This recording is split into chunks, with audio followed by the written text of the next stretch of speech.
et avec un cœur qui refuse d'oublier.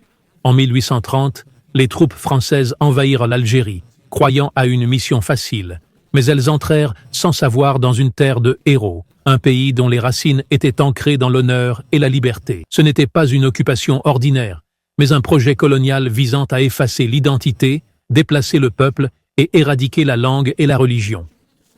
Les premières années furent marquées par des massacres horribles, l'incendie de bibliothèques et d'écoles coraniques dans la capitale, l'anéantissement complet de la tribu Aoufia lors du massacre de Blida, la destruction de la tribu Bani Saban lors du massacre de la forêt. Mais la résistance était plus forte que le feu.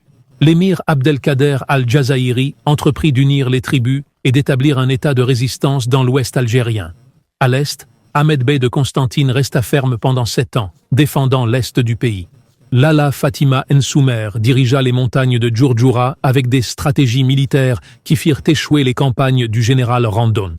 Puis vint l'aube du 1er novembre 1954. L'étincelle s'alluma avec des noms inoubliables.